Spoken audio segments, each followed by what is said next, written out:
There we go. And now it's official. Okay, good evening, everybody. And it's so exciting to meet everybody here.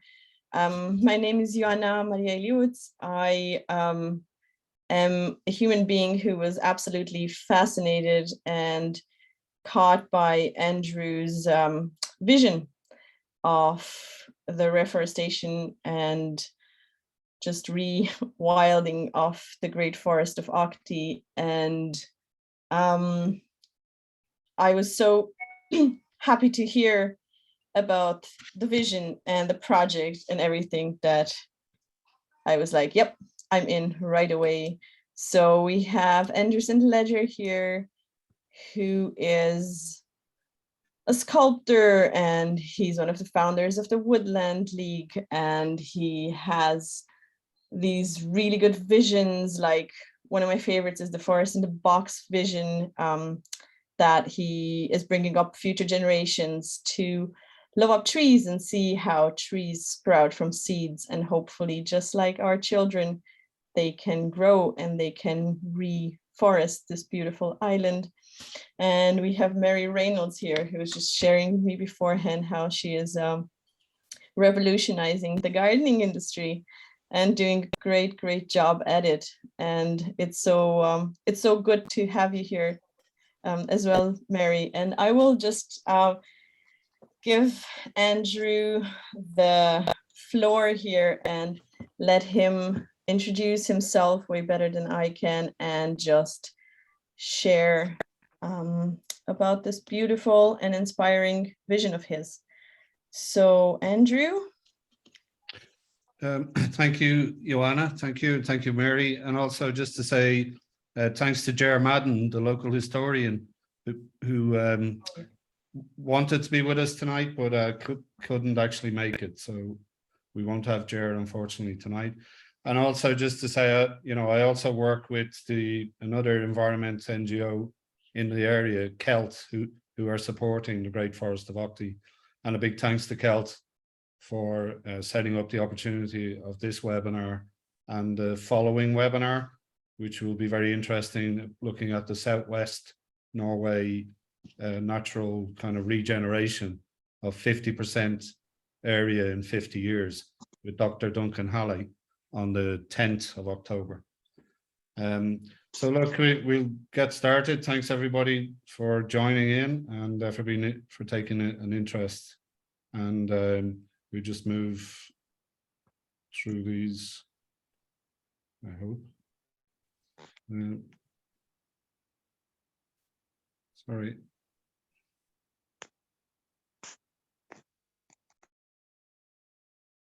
And straight away, I'm just having a problem.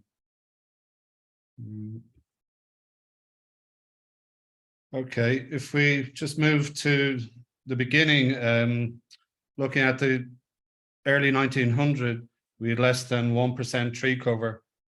And, prior to getting independence, 1922, Horace Plunkett, founder of the cooperative movement, was involved in a recess committee.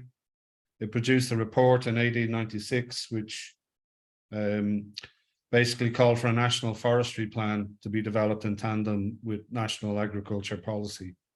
That's something we still badly need for the two to come together.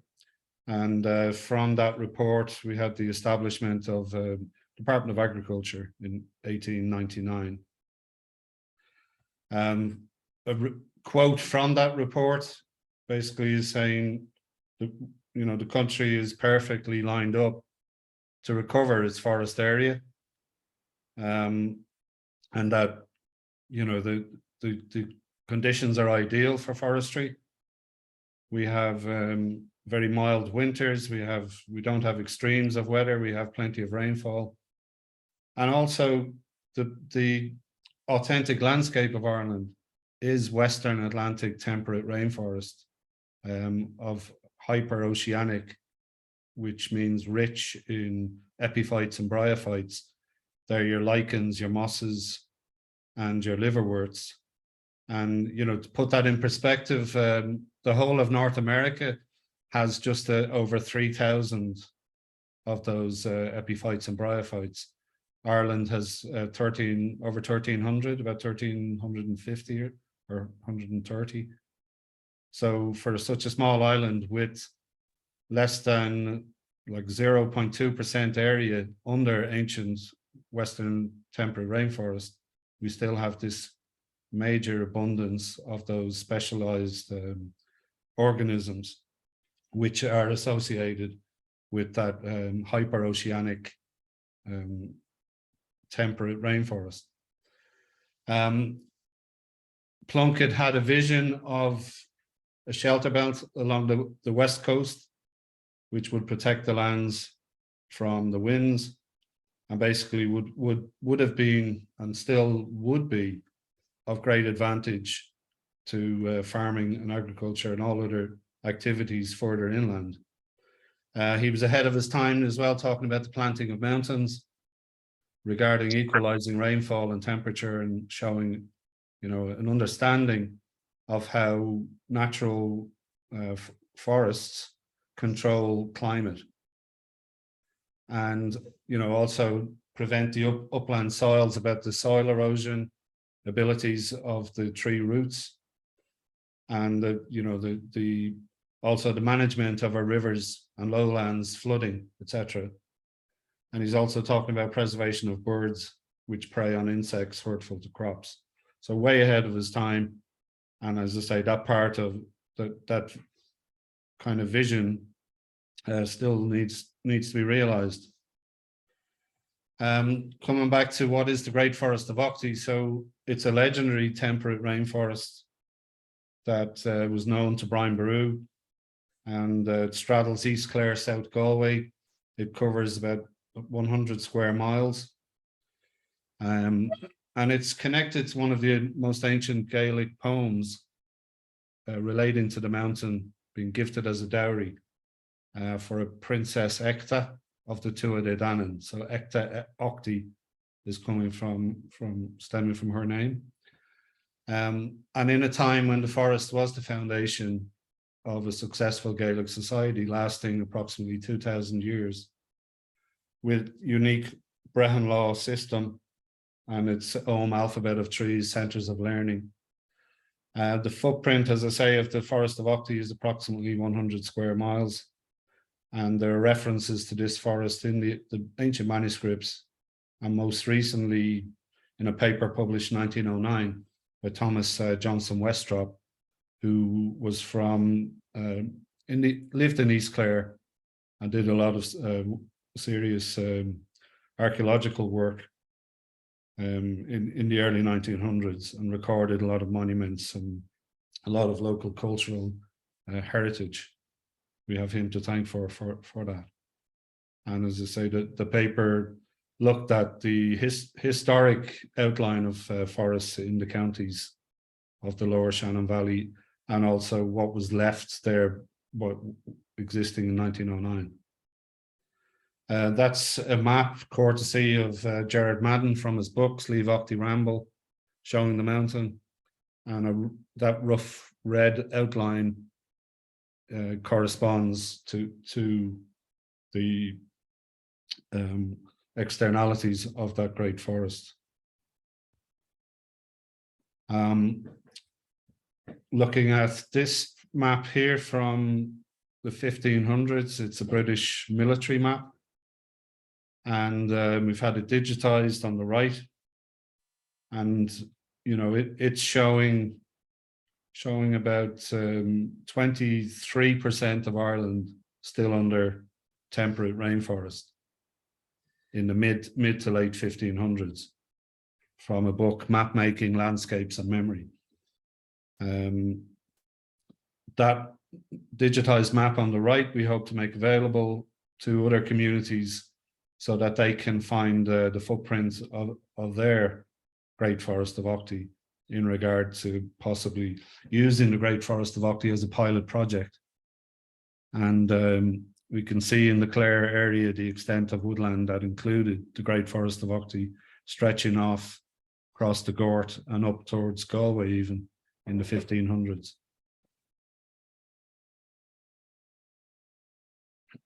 Sorry there.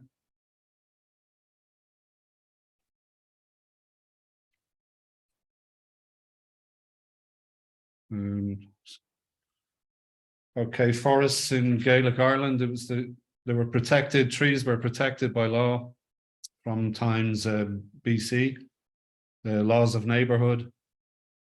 A portion of Brehon law granted rights in the forest to all.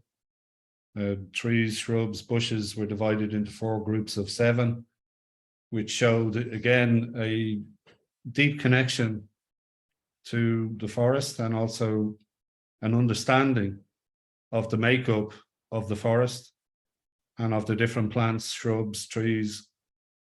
There was a system of penalties that were connected to cattle. Cattle was the currency. So the fines and penalties were to do with cattle, sheep, pigs as payment. And that system protected the forests for, centuries. And it reminds us that, like, Ireland is a forest country, its people are a forest people.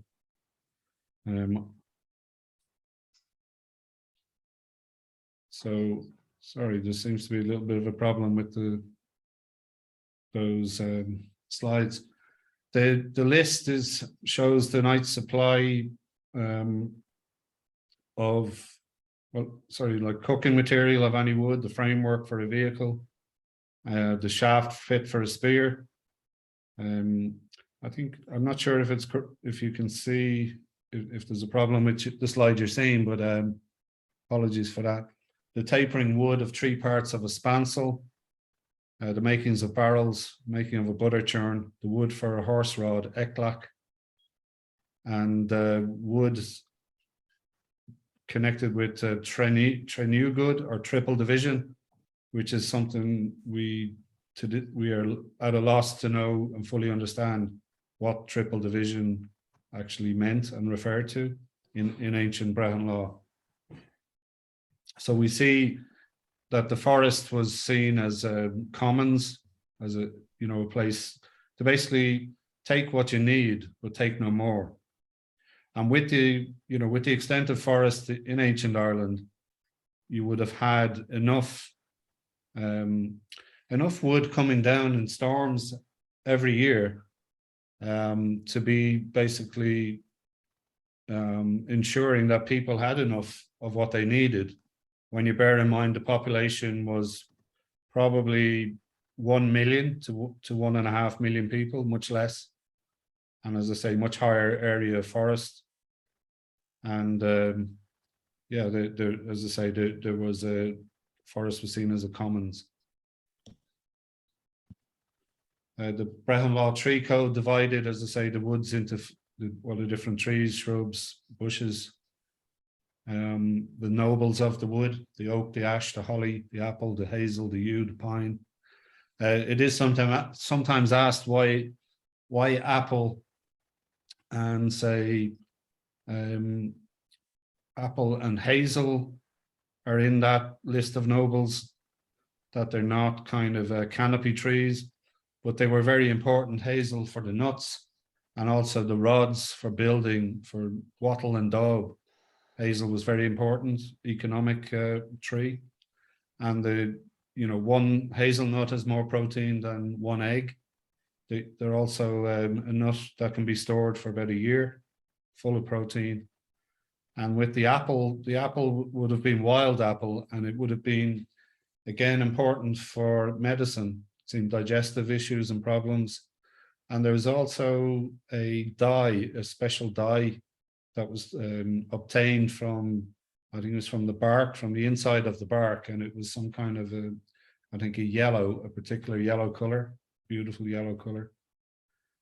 We moved to the commoners of the wood, the trees that would come back much quicker if they were cut down: alder, rowan, birch, hawthorn, willow, wild cherry, and elm.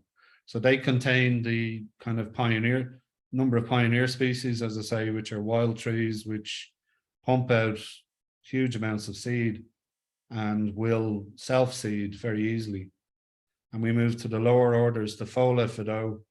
We've got the blackthorn, the elder, the spindle, arbutus, juniper, aspen, whitebeam. They'd be kind of shrub type trees. and then the bushes of the wood, but they are listed as connected with the forest, which are bracken, heather, gorse, bog myrtle, rushes, and bramble. And these again are species that move in to cover soil and start the process of building up the soil, protecting the soil, to make way for the pioneer species like the alder, the rowan, the birch, and the willow. In a sense, we had a tree economy with vast areas under protected forests, the benefits shared among the people. We've a golden period of over 2,000 years. There was learning in astrology, medicine, philosophy, arts and crafts all flourish. We have an abundance of fish, birds, mammals. As we know, native woodland is the richest land-based habitat for biodiversity.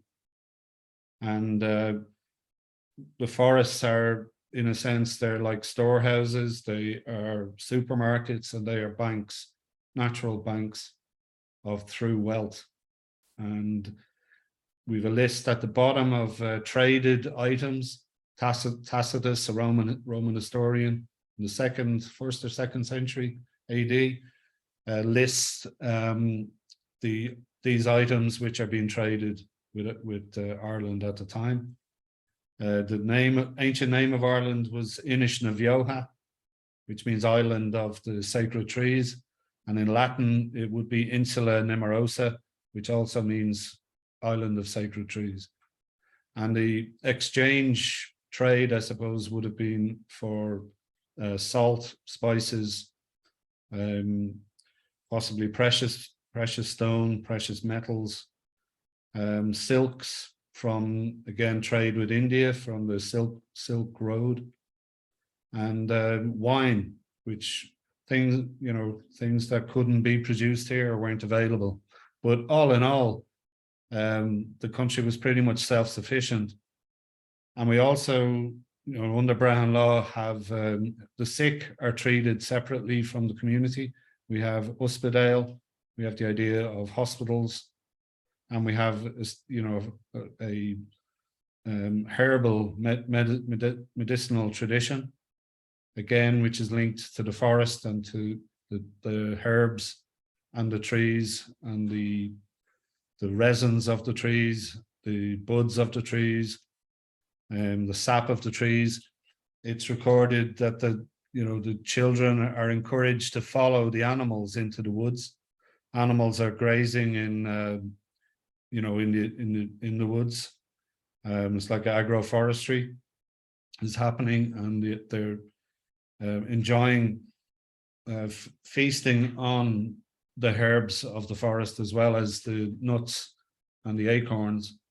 Come autumn time, they're being fattened.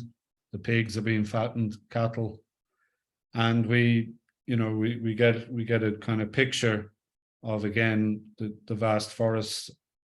And going back to the children being told to follow the cattle or the animals, is to find the best herbs deep in the woods, because the animals have a knowledge of where they are. Coming back to the Great Forest of Aughty, being the forest of Brian Boru, he, as a young man,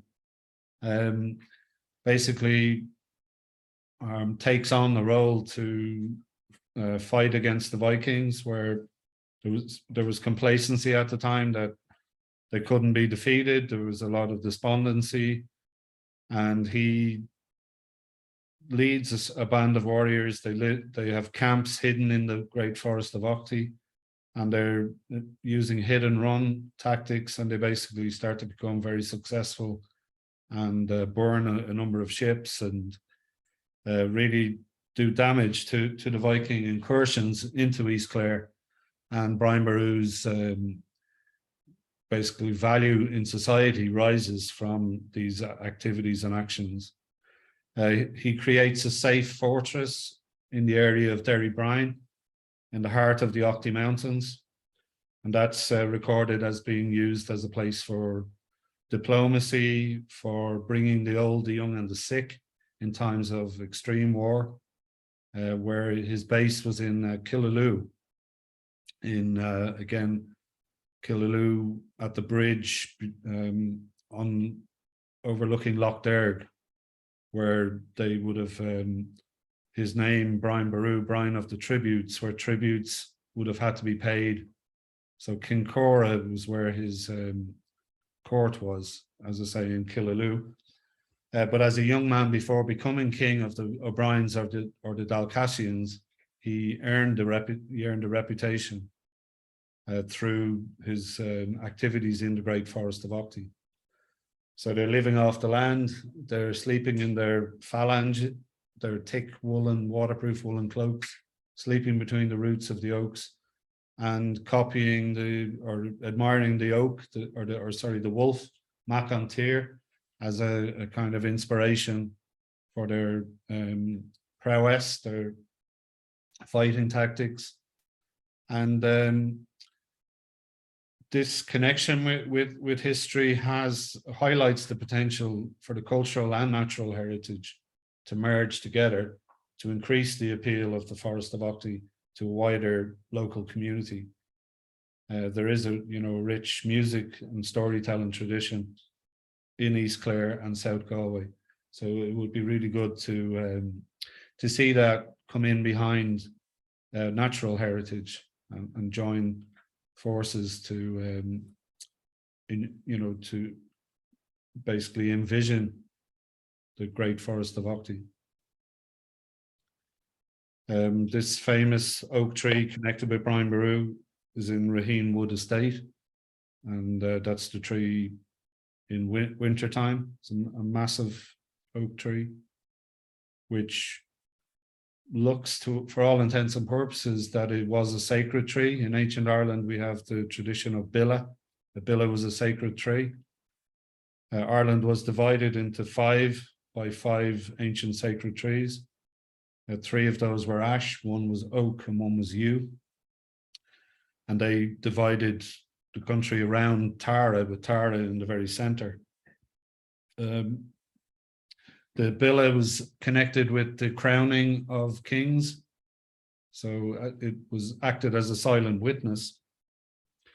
They also marked every Tua, every tribe, every Tua had a Billa, had its sacred tree. Brian Boru's Billa, or the sacred tree of the O'Briens, was actually at a place called Mayer, outside Tulla. Mayer is the place of the 2 oaks. And in about 986, when Brian Boru had become king of the O'Briens, he was crowned with the Billa as a witness at Mayer. The O'Neills came down with a raiding party while Boru was over Limerick way fighting, probably Vikings.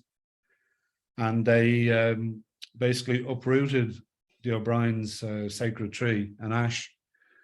And they played chess on the sacred mound, the inauguration mound, which was a further insult. And that was Mael Shecknell or Malachi O'Neill. And they hauled off the ash tree, the Billa. Malachi made himself, he used it to roof a new tower beside his court in Armagh. And not within about 1 year, that was struck by lightning. And eventually, when, like after a number of years of war, he acceded the high kingship to Brian Boru before the warring had actually stopped. He said that it was the biggest mistake he made was to uproot their sacred tree. And when it was struck by lightning in his building, it was a sign for him that the O'Neills' time as high kings was pretty much over. So interesting kind of story recorded in the annals.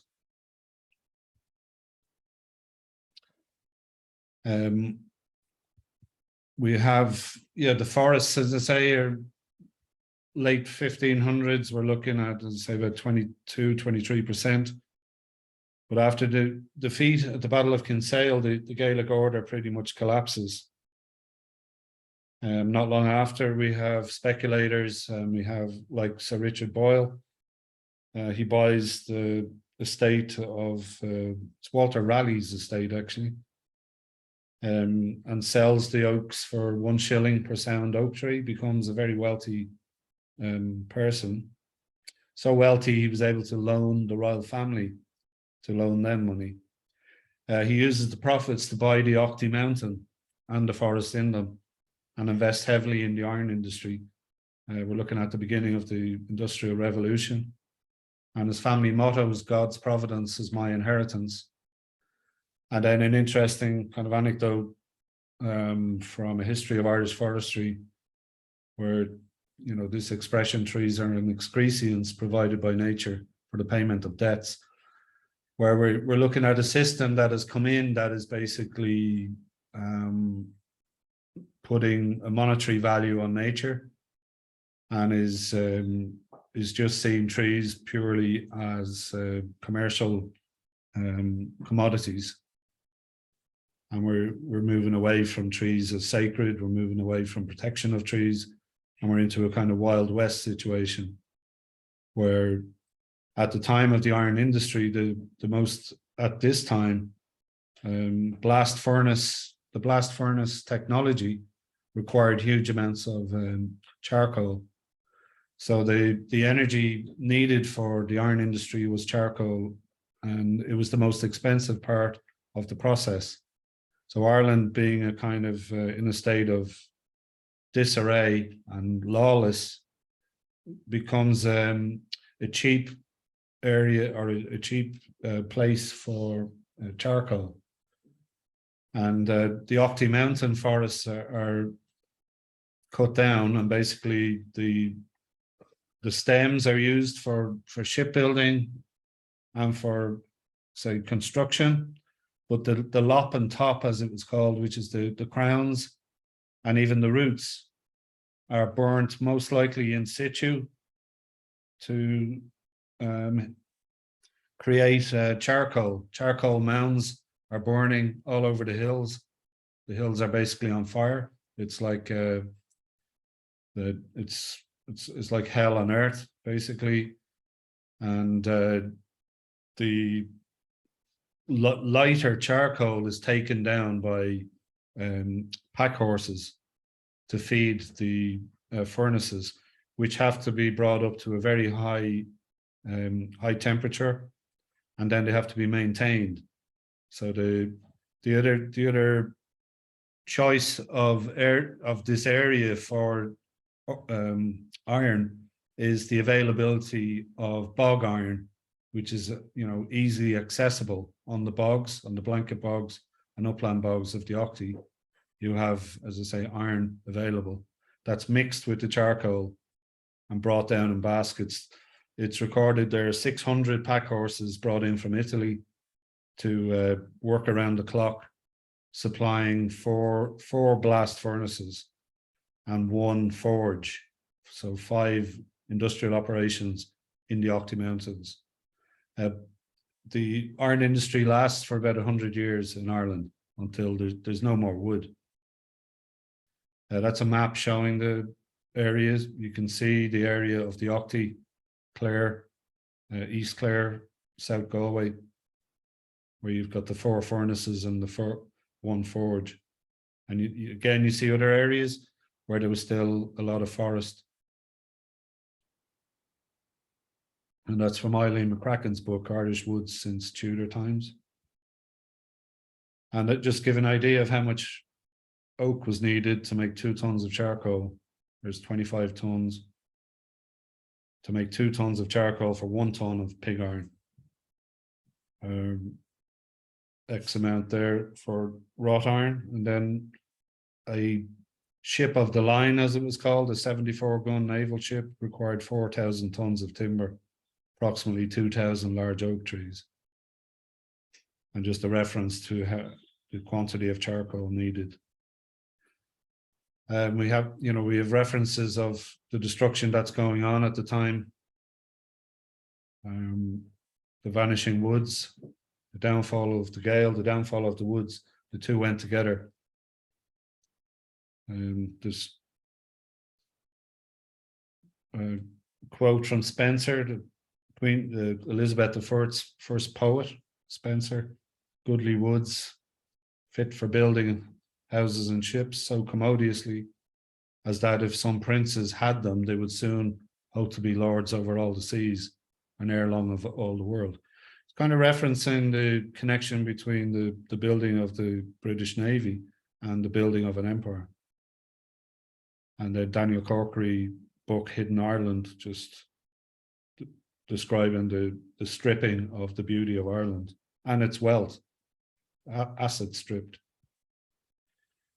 Photograph, 1870, Slish Woods, Loch Gill, connected with W.B. Yeats, showing a beautiful oak canopy and the wood stretching up towards the hill, from the lake up to the hills.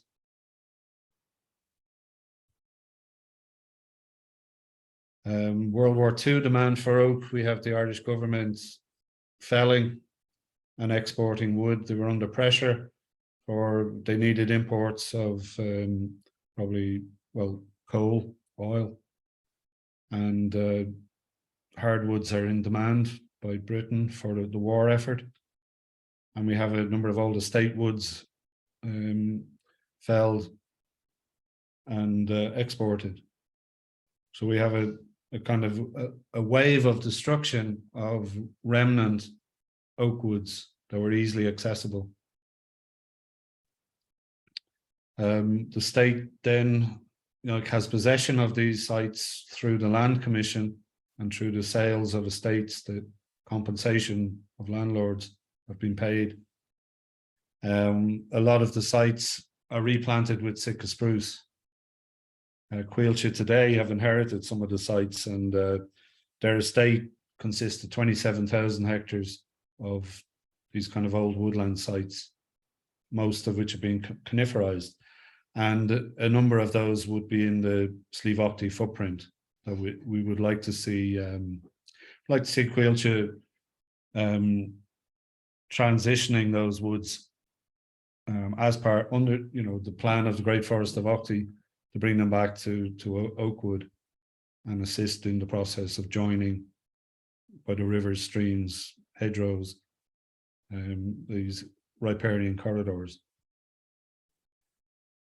Again, there's a reference from a book, History of Ba Parish, Ba relating to birch, the Irish word for birch.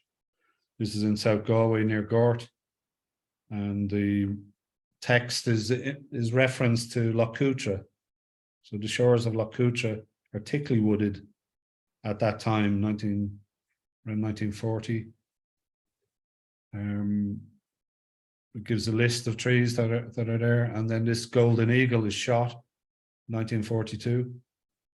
And for eagles to still be present in the area, again, there must have been still quite a bit of oak wood that had come back. So I'm not sure what the exact date is when the golden eagle became extinct, but it's very interesting to see that they were still, basically operating in the area in the 1940s.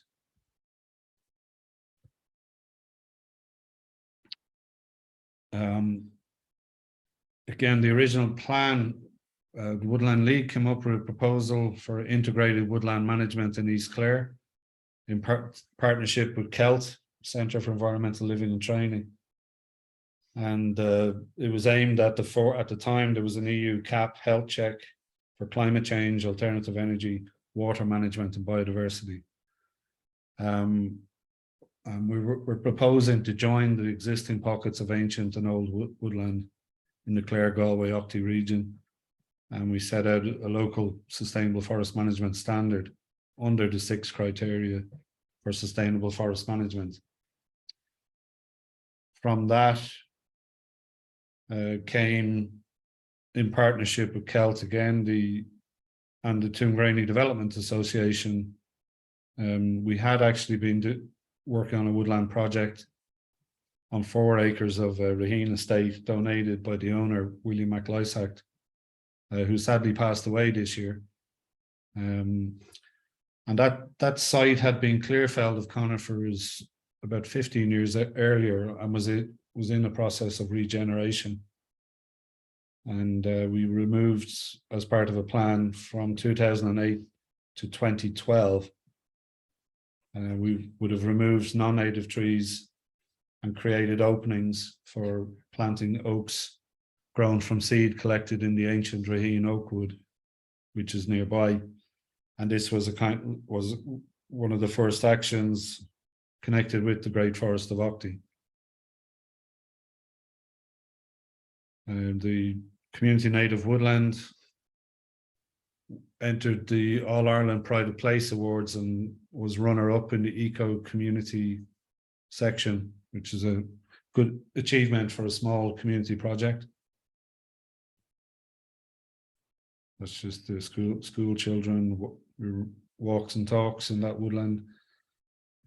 Around 2007, a study was conducted by Killian Roden, Michelle Shee, Skeffington and Gordon Darcy. And they're amazed at the richness of the woods from a botany point of view, and astonished at the fact that these woods have never been studied before. And at a community gathering, Gordon Darcy proposes the idea of restoring those 150 hectares, which is the largest area actually of ancient woodland in the west of Ireland. That's very close together. You know, it was mainly two woods, Drummond and Gorta Carnon. The results of that paper are, you know, it's the largest native woodland in the west of Ireland. It says dominated by oak, wet and dry oak woodland types. There's 17 other native trees and large shrubs recorded, and over 100 different flora. So it's very, very, very rich botanically.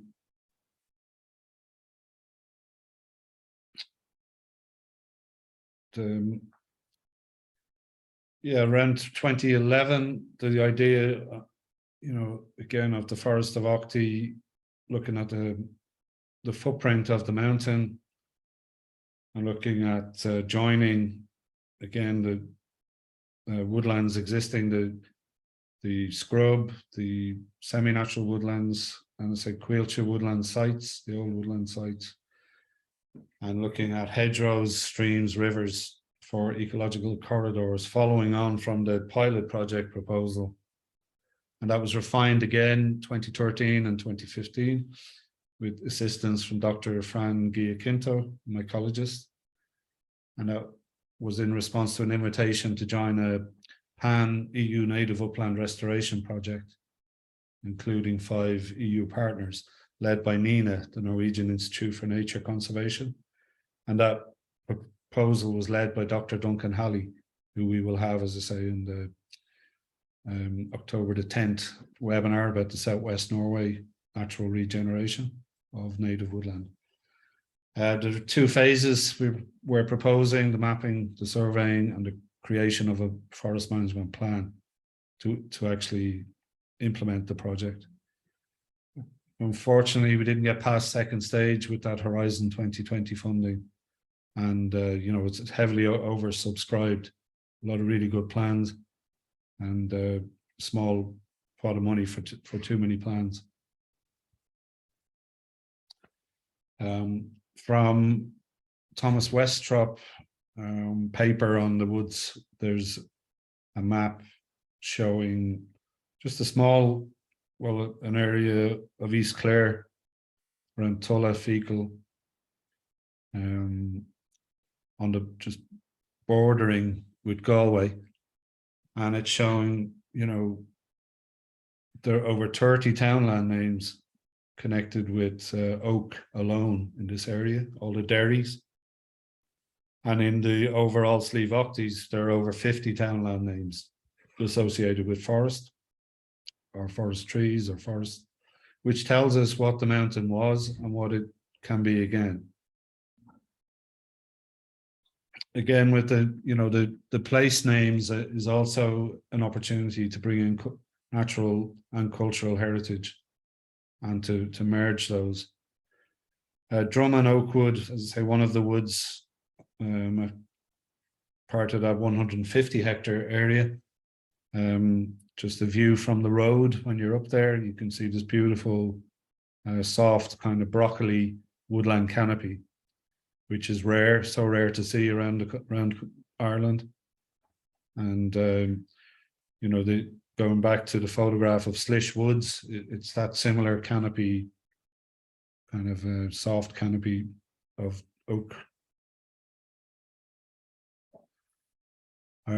Again, there was a lot of regeneration, natural regeneration trying to happen, where farming was slowly being abandoned in some cases.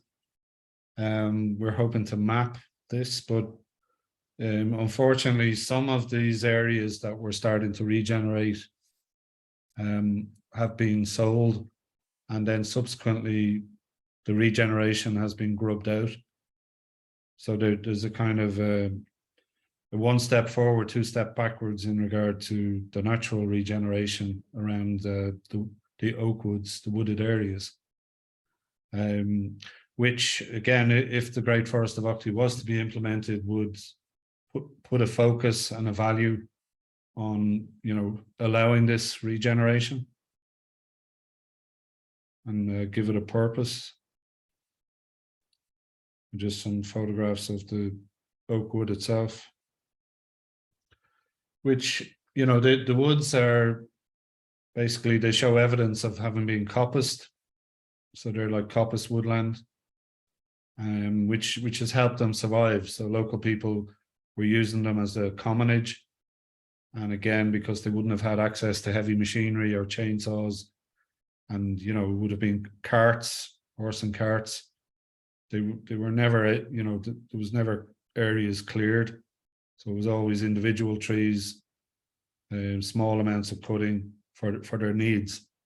And that in that way, a lot of the trees are regenerated over centuries. Going back to Mr. William McLysack, he was impressed with what we did with the community woodland on, as I say, the area he gave to the local people. And then he sought advice about his ancient oak wood, which was about 60 acres inside Raheen Estate, surrounded by a lot of commercial forestry, conifer, and some mixed woods. And we basically convinced them to commission a sustainable forest management plan as a priority, because his idea was just leave it alone at the time as a conservation plan, but without having an actual plan. The oak wood was vulnerable, and basically there were no young oaks coming up. A problem with all our ancient woods, there's no new generation of oaks. The pressures of deer, hares, and no protection. So what would happen with Raheen if he didn't instigate a plan would have been eventually that the canopy would be replaced either by beech or sycamore. Ash had started to dominate, but was knocked back by ash dieback. So he commissioned a plan. We put him in touch with a forester, and he basically included another 200 acres of the estate to be restored back to oak woodland. And that was commenced in about 2015, and would be, as I say, one of the largest private oak restoration projects, with 5 different types of transformation adapted to the site. And you know, he did avail of Forest Service native woodland conservation grants, and that, as I say, is a really good example as a pilot project for a number of other estates around the country. And it's also the largest area connected with the Great Forest of Aughty within the footprint being brought back. And these are just some photographs of, you know, you can see there were areas thinned where there was wind-blown conifers. There were oaks coming up from the ancient wood. And some areas had a mix of, there was kind of semi-natural woodland. 2014, we planted an oak tree for the Brian Boru kind of 1,000 years celebrations. And coming back to the potential of the project, you know, to combine the rich cultural and natural heritage of East Clare, South Galway, and involve schools, local national schools. We do have, with the Forest in a Box, we have a number of local schools growing oaks from some of the ancient woodland sites. And we do have permission for one of the schools to plant some of those trees into one of the ancient oak woods in the care of the National Parks Wildlife Service. And we hope to do that this year or maybe in spring. And obviously they need to be protected once they go in there. But in that way, make a connection, a direct connection between the local community and their environment and their cultural heritage. Just a Raheen ancient oaks, some huge trees in there, 250, 300 years old. But they're, like I say, no regeneration of oaks, no young oaks.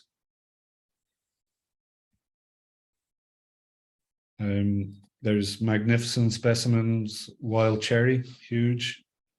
They sucker, there are little groups of them in certain areas.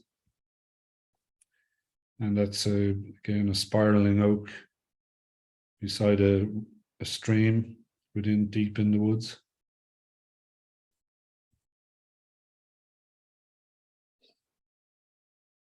Again, just photos of the restoration. There was a lot of thinning, removal of Sitka, beech, sycamore, and a large area cleared, and trees, oaks put in tubes to protect them. We're not overly enthusiastic about the tubes, but the forester was the one involved, and I think the grants included funding for tubes. We would have preferred ourselves to see fencing, but the trees seem to be doing okay in there. Again, just examples of thinning. We also had a number of fenced coppice areas that we were using for training, demonstrating.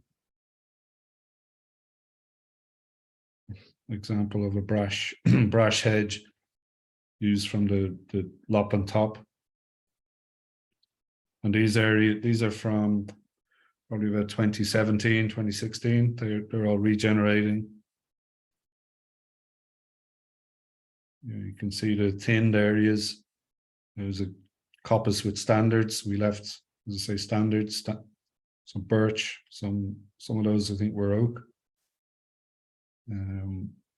And hazel was the main tree being coppiced. Then at my own land, I've been slowly restoring oak and oak wood as part of the plan. In a small nursery and using a 50-meter fenced coop idea, which creates a kind of microclimate. And I've a kind of approximate 30% tree cover to 70% open space, or even more at this stage, probably 40% to 60.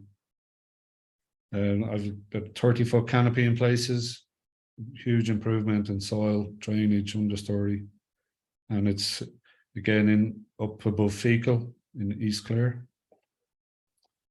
And it started off as just rushy farmland. It's just one of the coops from after 15 years, the first coop. Although it's kind of winter time, but I've also a riparian area joining up two pockets of trees that were on the land as a corridor, an example of a kind of wetland corridor. It's just one of the coops with the planting and the suppression of weeds with mulching.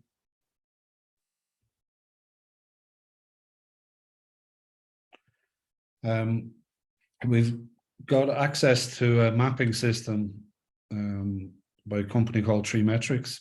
And this is, we're in the process of mapping what the Forest of Aughty corridors would look like.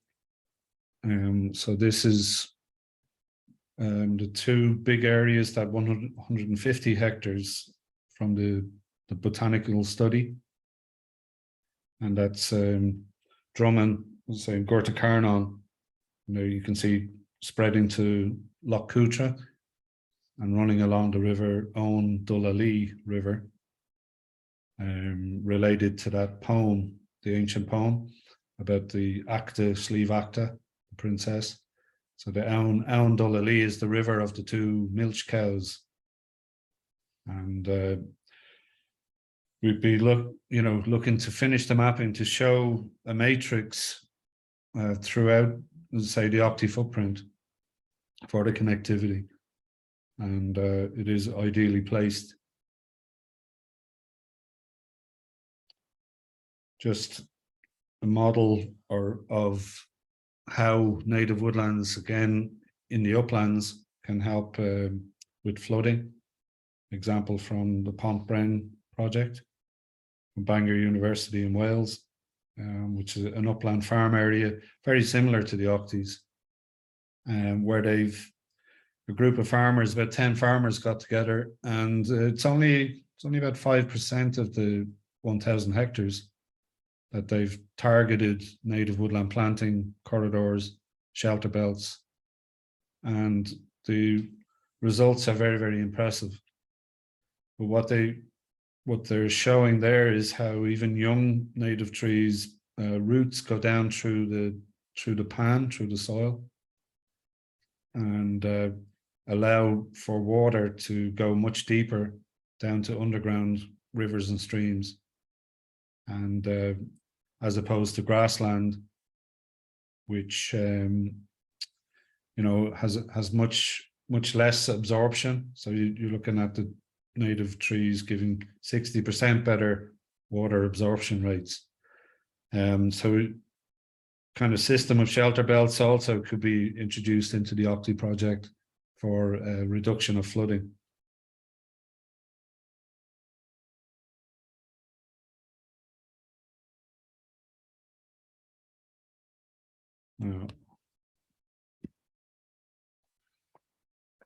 Just an example photograph of what riparian corridors could look like. And from Wicklow, an example of a natural oakwood riparian buffer in around the area of the meeting of the waters, showing what most of our rivers would have looked like, going back 500 to 1,000 years ago, where the trees are protecting the water, they're shading the water. It's a big problem now with climate change, where water temperature is rising. It's causing problems for aquatic life. The riverbank erosion issues also. The roots are holding the banks together, and all the other multiple benefits.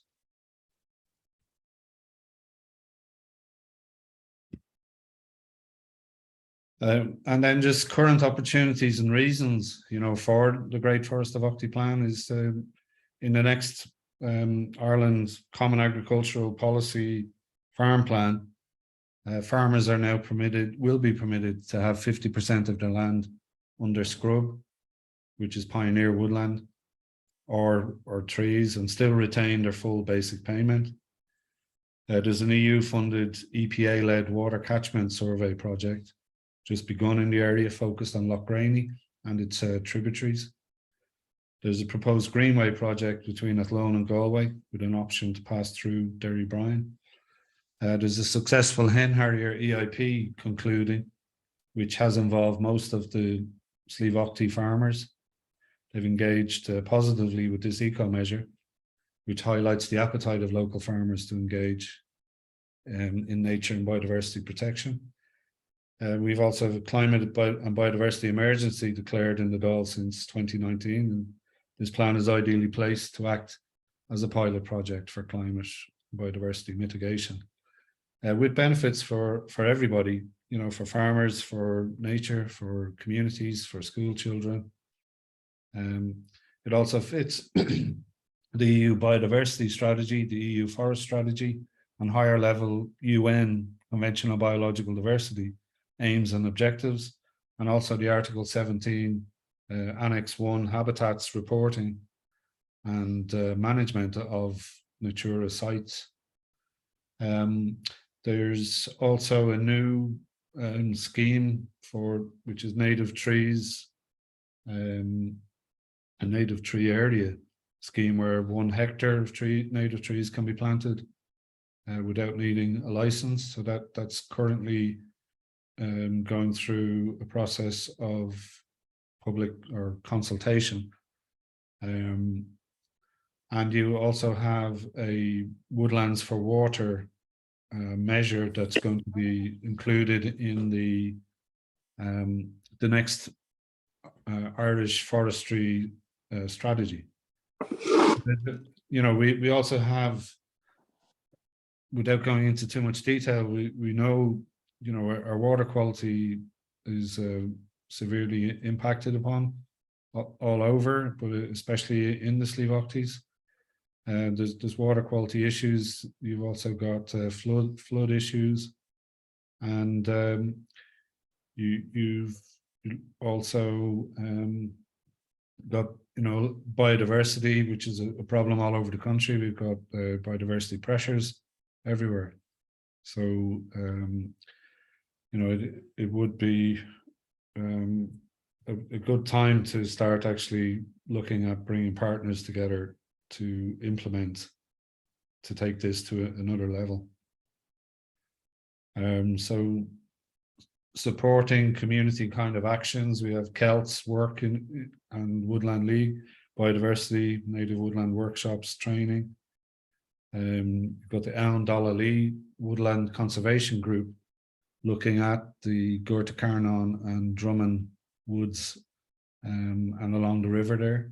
You've got a new Lochatoric Conservation Group just coming together, and both of those are connected with Law Pro, which are the kind of body promoting heritage or conservation of waterways. There's a Woodford Biodiversity and Heritage Plan in place. You've got a Cranog, a nature reserve up near near Gorta Carnon. There's Lochraney Nature Sanctuary. A group have been set up near Lochraney. There's a woodland restoration in Ballynahinch, which is between Toomgraney and Tulla. Irish Seed Savers also have a native woodland restoration going on, which would be within the footprint of the Aughty. And there's community woodland in Toomgraney, which we referenced. There's also numerous individuals restoring their own land, like at my own place, that's going on, that needs to be mapped and brought into the project as well, to show again the numerous actors are at play within the footprint. And then conclusion, you know, we're looking to seek funding to continue to expand the project.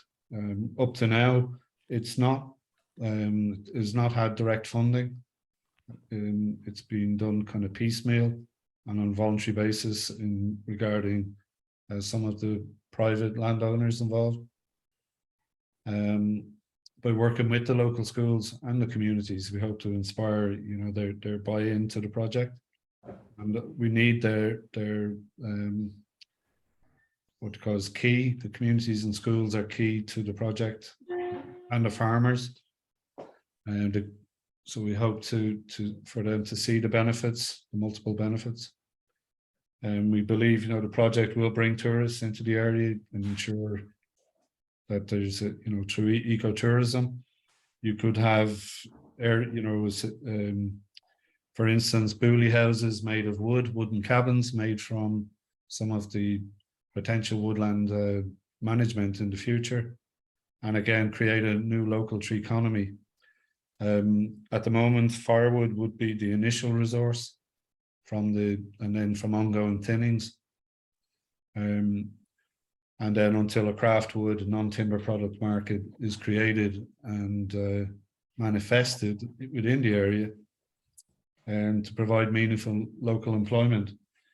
So just to finish, it's kind of it would be or is a very cost-effective, community-oriented, efficient, sustainable method or plan to deal with the climate and biodiversity issues that we all face, to stabilize and fix ecosystems, water and soil, future-proof rural communities and their environment, and to ensure resilience and long-term stability and benefits for everyone. And it's not going to take from anyone. So thank you for sitting through, and look forward to some questions. Thank you, Andrew, for the presentation. And yeah, there were a few questions that I received by email, and then also one that we got in the chat. And I want to encourage everybody, if you have questions, please do ask them on the chat. Let me see.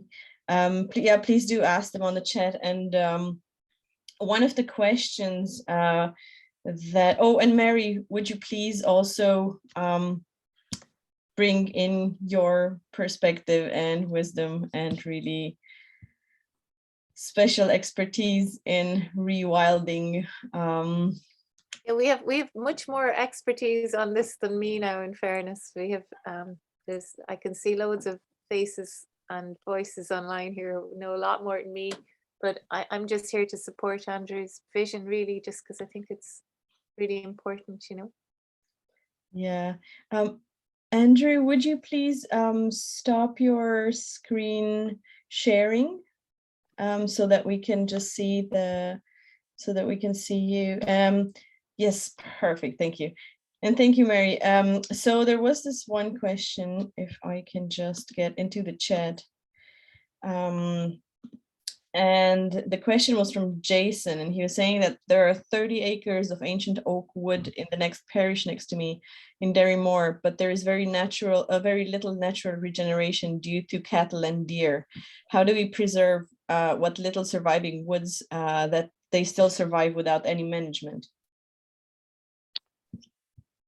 I'm sorry, is that for me? Yes, please.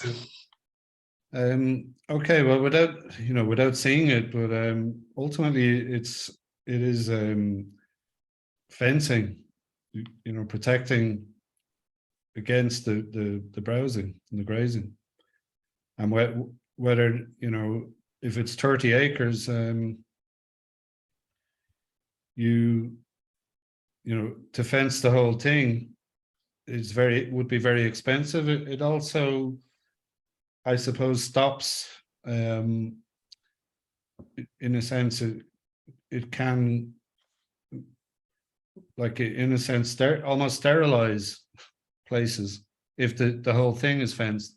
So what we would be promoting would be the 50 meter coops, where basically for regeneration, either through thinning, opening up areas of the 30 acres, or existing areas where large trees have fallen, that you would target those with a 50 meter fence, which costs 75, 80 euros, of a 5 foot high, 6 foot high.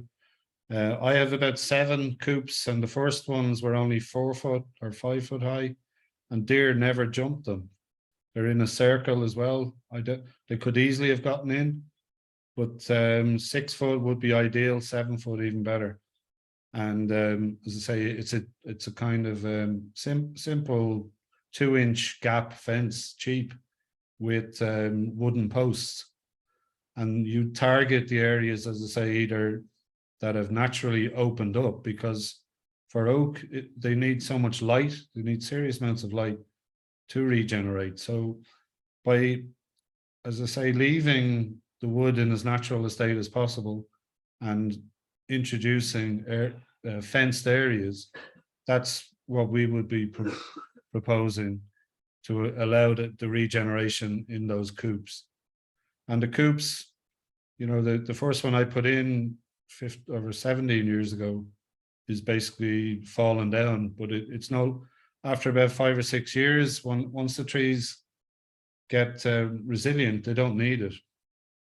And eventually the fence, you know, rusts away or falls down.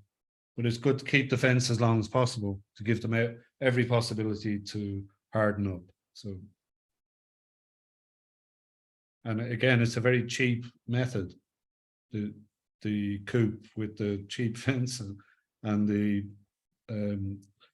as I say, the wooden posts. It doesn't have to be over the top deer-proof fencing.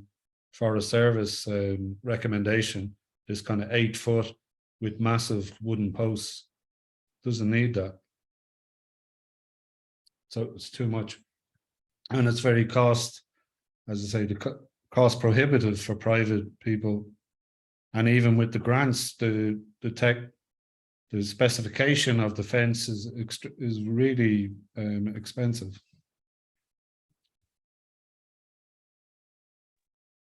Yeah, thank you, Andrew. And if anybody else has any more questions, please do write them in the chat. There was one more question that we received on our email, and that was about like any thoughts on planting native trees as a second planting where conifers have been clear felled, and the question referred to if the soil was too acidic for them to be planted there. Well, the problem with coniferized sites is the acidification by both the needles, you know, and the what you call branches having been dropped, and for immediate planting, you again are best to, if you are planting, is to put in the pioneer species, to put in your birch, your alder, or if you know, better again, if you can allow natural regeneration to occur on those sites, well then those trees and shrubs, including gorse, will actually change the pH of the soil. That's their job, so that eventually you can bring in oak. But it would be a mistake to be trying to bring in canopy trees onto highly acidic sites, especially oak. They're very fussy, and as I say, use pioneers to change acidity to alkaline, and you use nature for those type of transitions.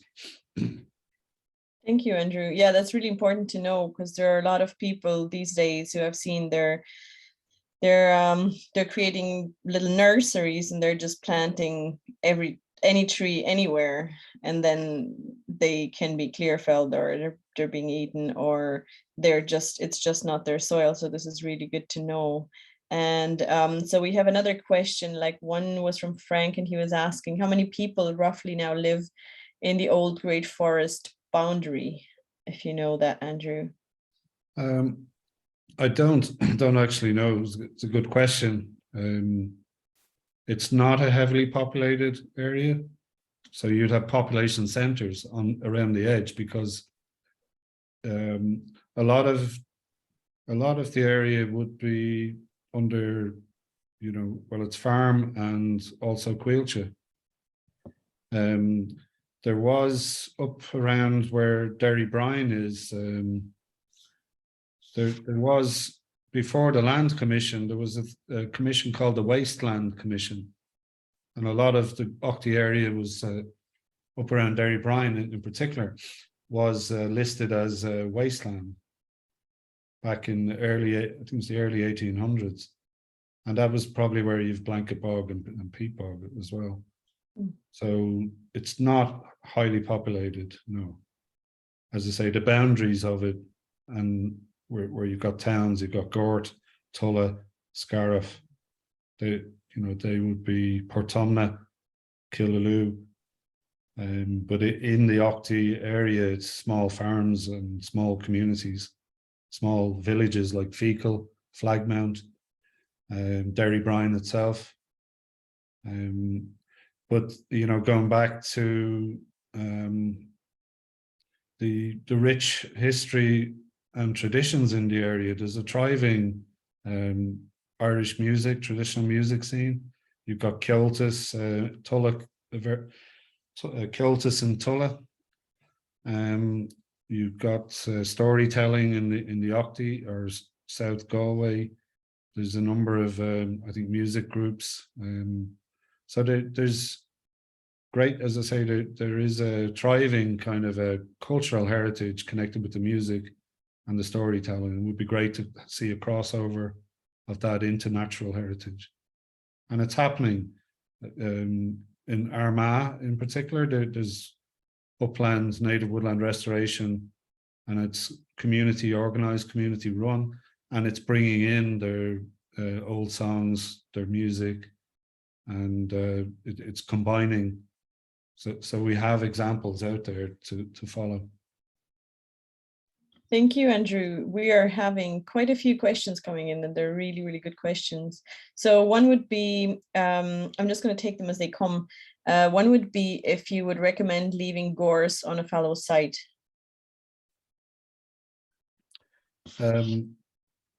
Well, yes.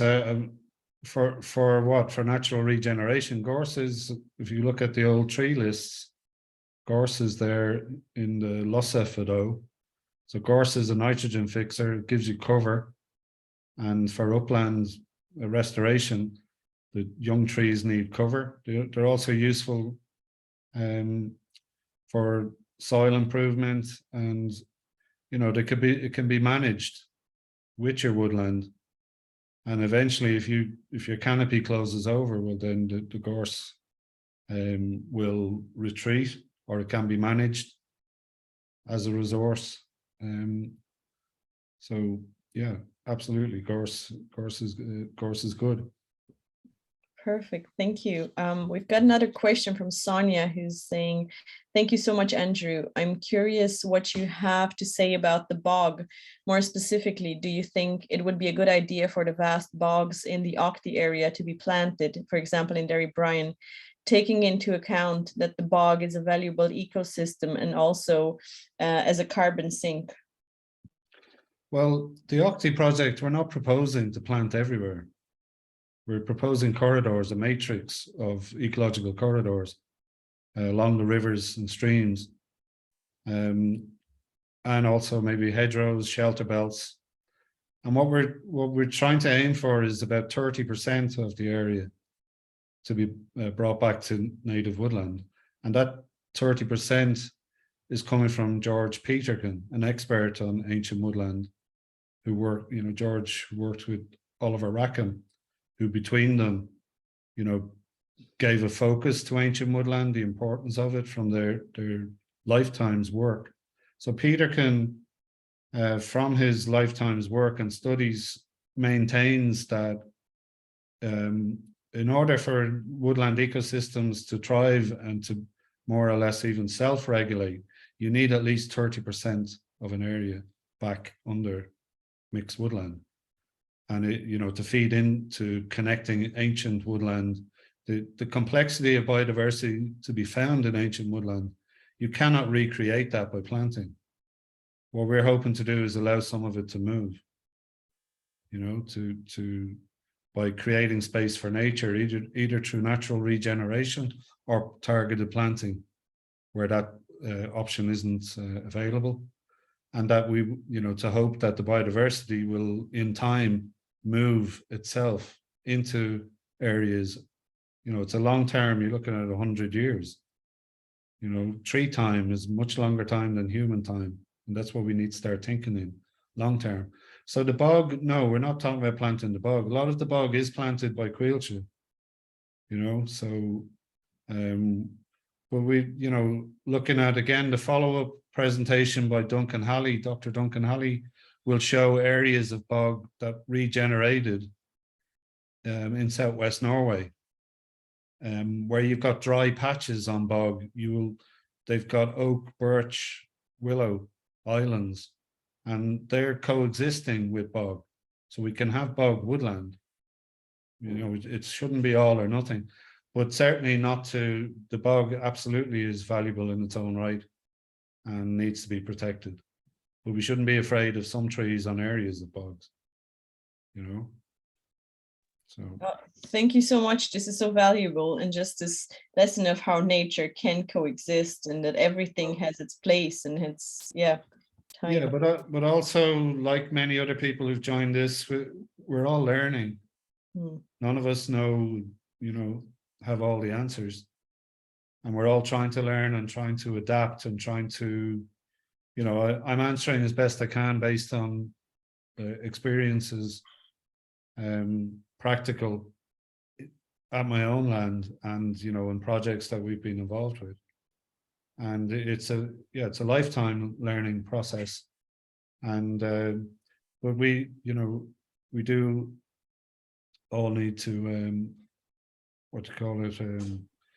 learn from nature, learn from each other, and share experiences and try and work towards the best possible future for biodiversity, native woodlands, and other habitats to be protective of existing valuable habitats as well.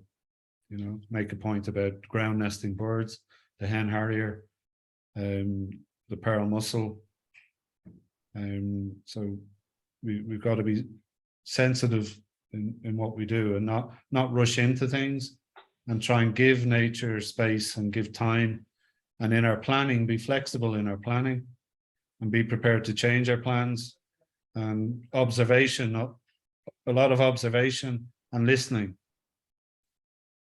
Yes, thank you, Andrew. We have a couple of really good questions here, and it would be really good if we could get to them as well, because this is a really good question from Melanie in the grand scheme of things. She's saying, I'm concerned that the pressure to build housing and council houses requires a lot of land and could be a reason for political pushback and resistance to this project at a larger scale. Have you considered weaving carbon neutral housing and eco homes into this plan too, on a small but significant scale? Well, no, but we're also not averse to that. And hemp, wood and hemp, timber and hemp, and also going back to a wattle and daub, are sustainable materials. So I'm not too concerned about building in the Aughties, because the Aughties already has protected areas, and building pressures are less. There's a number of SACs there. There's also kind of natural heritage NHAs. So we wouldn't be overly concerned. However, we would like to see, again, flexibility to allow eco-type buildings connected with nature conservation training, with and people living within nature. We're part of nature. We're not separate, and it's people connected to their own local environment with help, support, training, who are going to be the protectors and ultimately the restorers. The restoration has to be, will be and has to be local. It has to be bottom up. And that's, going back to the Rio principles of sustainable development. I forget which principle it is, but one of the most important principles is that it's local communities who will be, trained and also given access to information on their environment and helped and supported, that will want to preserve their, their future. Because if we're going to have resilient rural environments and communities, the two have to go hand in hand. We need restoration, we need people. We can't exclude. They're not mutually exclusive. Thank you, Andrew. There is one more question from Elaine. And she's saying, hello, Andrew, what funding stream are you possibly targeting given the failure of government to do much around this area? What practical measures can people do to assist here? Well, as I said at the end, we don't have direct funding. We have looked at a number of funding streams. We have accessed small amounts of funding under different kind of heritage type grants. But as I say, we came close with Nina applying for the Heritage 2020 funding. But ultimately, this project kind of lends itself to a EU Life funded project. But in order for that to happen, we need to finish mapping. We need to finish, put a lot more detail into the plan. And for that to happen, we are kind of looking at private funding or even maybe a crowdfunding, just to bring it to a level that it can then be where we can partner. Again, sorry, the slides went a bit funny. So a list of partners would include working with National Parks Wildlife Service, the EIPs in the area, like the Hen Harrier Project, Chagask, Quilcha Nature, and also farm organizations, farmer advisors, and having a combination of representatives of all those groups and local community heritage groups to be involved in the LIFE project. In a way, like I suppose it could become like the Burren project, which again would have started very small and using small amounts of funding, but was built up into a larger, attractive project for EU Life funding. But I know from studying EU Life funding for many years that you need a person nearly for 1 year, a paid person, just to do the application. It's a very complicated process. And that's because it becomes a flagship project for the EU. So they take no chances. It's all legal. Everything has to be ship tight or watertight. And they leave nothing to chance, and which is understandable, as I say, that they're going to put their name behind it and showcase it. So that's, as I say, for the minute, we'd be continuing to look also at the Heritage Council funding, which will be coming up again. We missed out on it just recently for the mapping. We will go again, and also maybe the county councils would be partners too. Fishing, the fisheries, the law pro. As many, and if there are avenues of funding from those areas, absolutely, we would look at.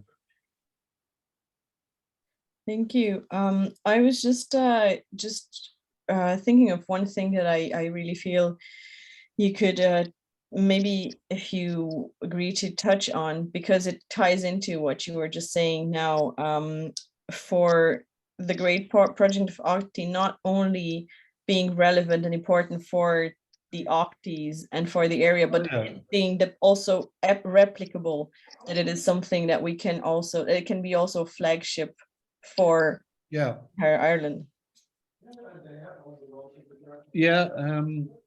No, it's absolutely a pilot. It could be a pilot project that can be replicated. And I showed the digital map from the 1500s, which showed about 23% area under forest.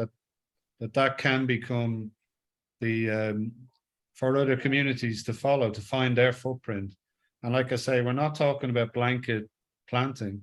We're talking about a matrix of corridors, ecological corridors, using the rivers, streams, the hedgerows, even roadways. and shelter belts to create this matrix that, you know, if we were to take the idea along the Shannon from north to south and even take it across east to west by the canals, you then have 4 quarters inside to work a matrix. I'm sorry, there's some noise in the background. Apologies. Oh no, Zoom filters it out good. Yeah. Yeah, thank you. So thank you so much. So if there are any more questions, please, like, now is the time to ask them, because if not, we will be wrapping up here in a little bit. Oh, okay. Yes, so There's a guy, Shannon was saying, Steve French has his hand up there. Steve, oh, I didn't see your hand up. Sure, Steve, you can't. Okay, go on. Yeah, hi, can you hear me okay? Yes. Hi, Yeah, Steve. this is mainly to Andrew, possibly Mary as well.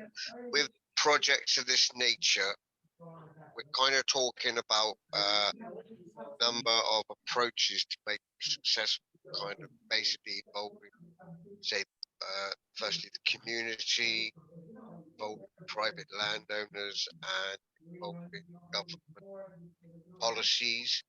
Which of these would you consider to be the most important and potentially the most effective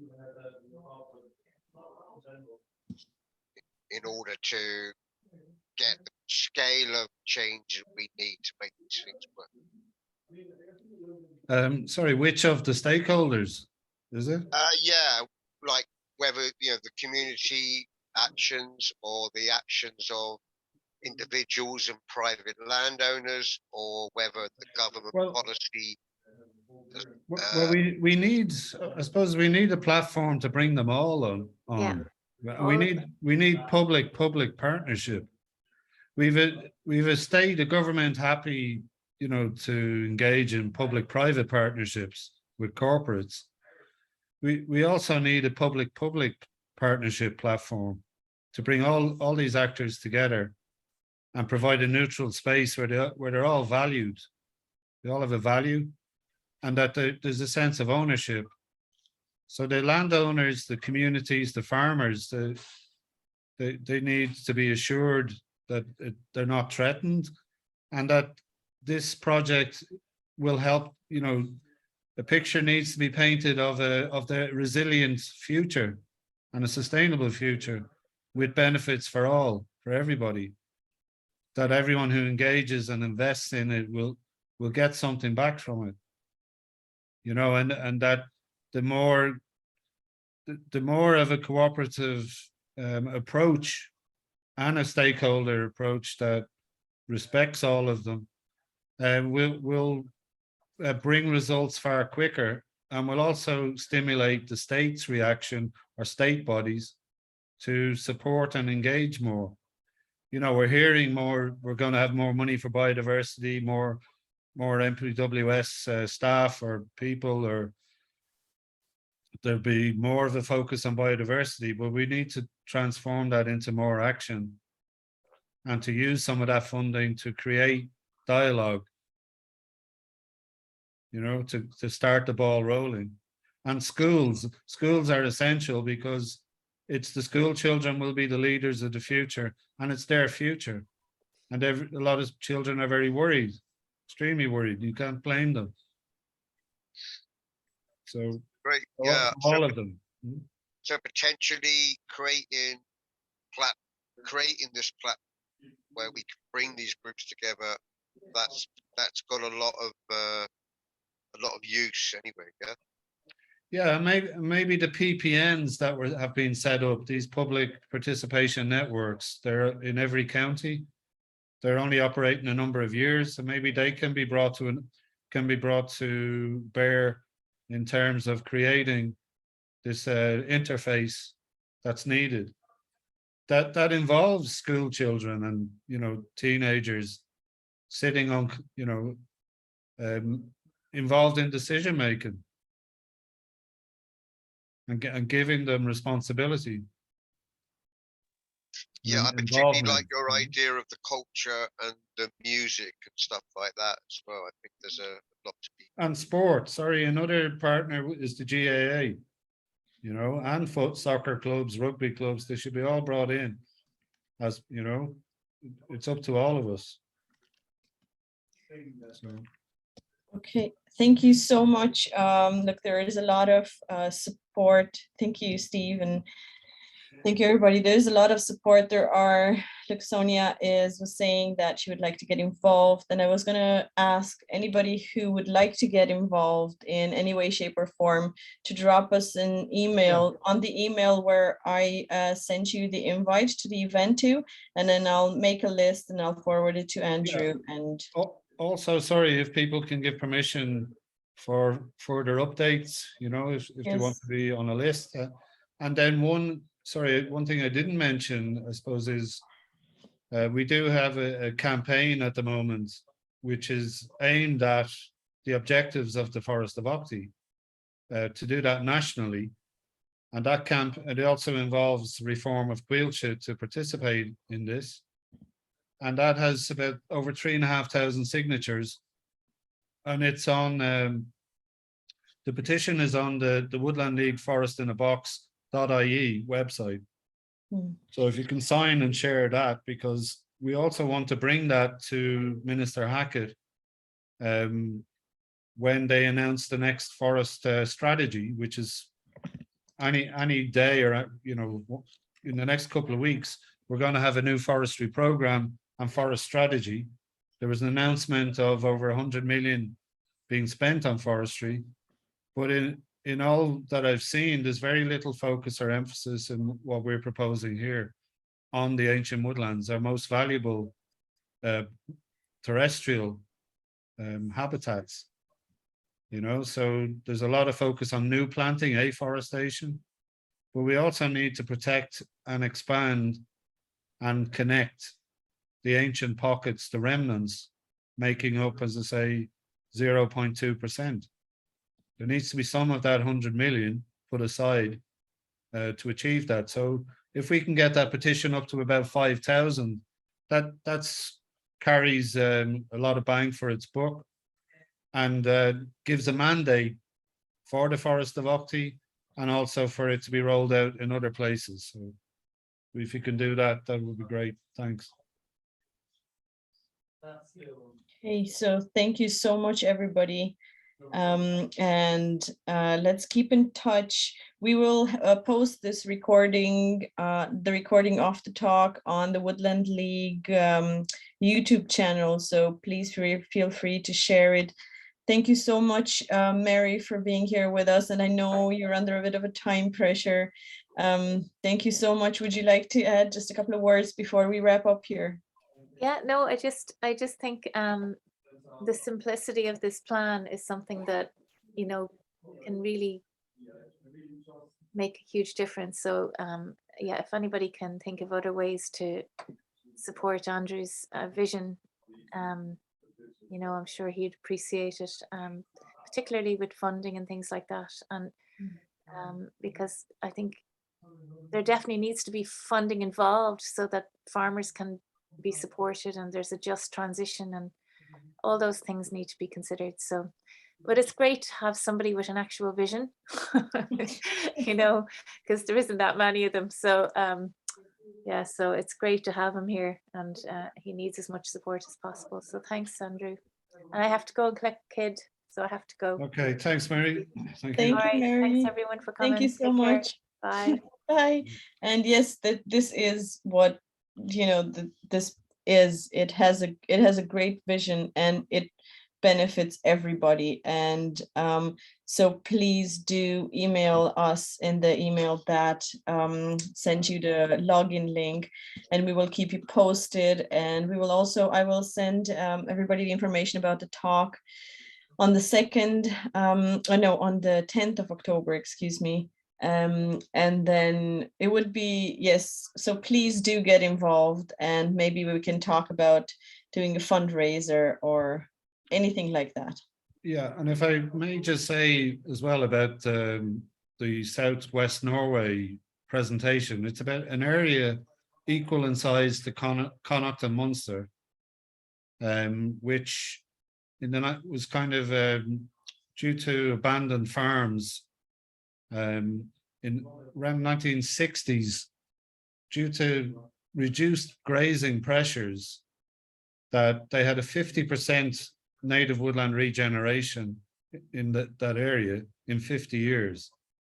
And the presentation is basically showing the benefits, the multiple benefits that have accrued to the farmers, to the communities, to local people, who also had fears at the beginning that the trees were taken over, but they basically never looked back. And in a sense, the next presentation, the follow-up, is the kind of proof that this can work, is the evidence that we don't have in Ireland.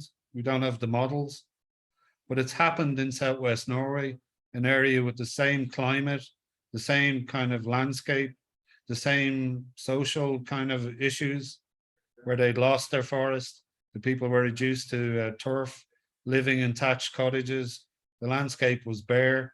The mountains were bare. The scientists in the 1960s didn't believe that trees could recolonize bare rock. And that's happened. You'll see amazing before and after slides in Duncan's presentation of this transformation, where, you know, trees make soil. They don't need soil, they make soil. You know, it's like tree restoration. And I would encourage people to really come back and see the follow-up, see the evidence, and encourage other people to come too, particularly decision makers, if you can, heritage officers, biodiversity officers, national parks people, forest service, agriculture, farmers, absolutely. And yeah, so that's on the 10th of October. Perfect. And details will be sent to you. Yes. And thanks again, everybody, thank you. Thank you, everybody. Thank you, Andrew, for the vision. Thank you for carrying it and for presenting it in such a clear way. And we hope to see everybody on the 10th and more people. And I really hope that this project will just fly and become reality. So thank you, everybody. And thanks, Joanna. Thank you. Thank you for allowing me to be part of this. And like I said, if you have any questions, please do email them to us. We can do follow-up emails and we can, we just take it from here. I will be signing off now. And there are many, many thank you notes in the chat, Andrew. So I will have the transcripts of the chat as well. So great. Thank you so much. We will be logging off here. So thank you so much, everybody. See you soon. Have a great evening. I will stop recording right now. See you soon. Bye. Cheers. Cheers.